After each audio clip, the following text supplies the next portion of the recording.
Hello বন্ধুরা, আজ বন্ধন টিপলি চ্যানেলে তোমাদের সবাইকে স্বাগতম। আমি আছি মোহাম্মদ শাহানুর রহমান সোহাগ তোমাদের সাথে।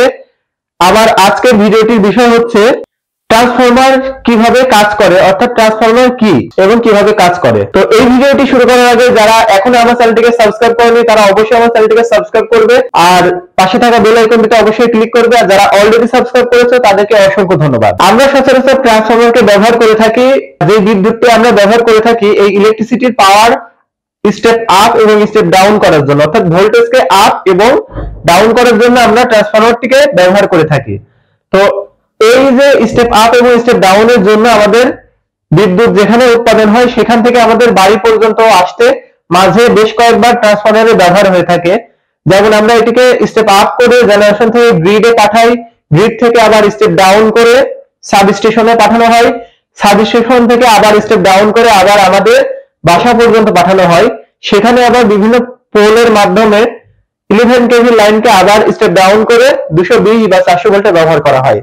এই যে এতবার স্টেপ আপ এবং স্টেপ ডাউন এই কাজটি করার জন্য মূলত ট্রান্সফরমারকে ব্যবহার করা হয়। ট্রান্সফরমার মূলত কিভাবে কাজ করে? ট্রান্সফরমারকে মূলত এর মধ্যে এমন ভাবে কয়েলকে সংযুক্ত করা থাকে, একটি কোরের সাথে কয়েলকে ওয়াইন্ডিং করা থাকে এবং এই coil laminated enamel super enamel তারের দ্বারা তৈরি হয় এবং এর কোট স্ল্যাবের তৈরি হয়। তো এই ট্রান্সফরমারের প্রাইমারিতে আমরা এসি পাওয়ার ইনপুট করলে সেকেন্ডারিতে হয় পাওয়ার আপ হবে অথবা পাওয়ার ডাউন হবে। এটি নির্ভর করবে প্রাইমারি এবং সেকেন্ডারি কয়েলের প্যাচ সংখ্যার উপর। অর্থাৎ যদি প্রাইমারি কয়েলের প্যাচ সংখ্যা কম থাকে এবং সেকেন্ডারি কয়েলের যদি প্যাচের সংখ্যা বেশি থাকে, তাহলে যদি আমরা পাওয়ার ইনপুট করি তাহলে লো ভোল্টেজকে হাই ভোল্টেজে উৎপাদন করতে বা স্টেপ আপ করতে সাহায্য করবে। আবার একইভাবে যদি প্রাইমারি কয়েলের প্যাচের সংখ্যা বেশি থাকে এবং সেকেন্ডারি কয়েলের প্যাচের সংখ্যা কম থাকে, তাহলে দেখা যাচ্ছে আমরা যে ভোল্টেজটি দিব সেই ভোল্টেজকে স্টেপ ডাউন করতে সাহায্য করবে। এভাবে মূলত ট্রান্সফরমার কাজ করে থাকে।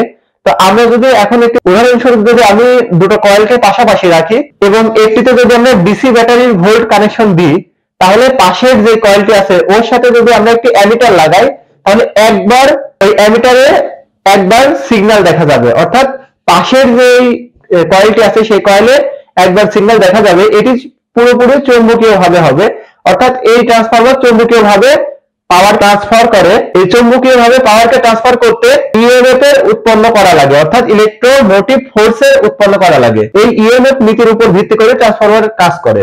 আমরা যদি ডিসি ভোল্টে কানেকশন করি তাহলে এই ট্রান্সফরমারটি সচল থাকবে না, কেননা পাশের যে কয়েলটি আছে সেই কয়েলের মধ্যে এটি সোজাসুজি বা ডিরেক্ট লাইন প্রবাহিত হবে। তো এই ট্রান্সফরমার মূলত এসি লাইনের জন্য কাজ করে। ডিরেক্ট লাইন দিলে ট্রান্সফরমারের প্রাইমারি থেকে সেকেন্ডারি কয়েলের মধ্যে ইলেকট্রোমোটিভ ফোর্সের উৎপন্ন হবে না।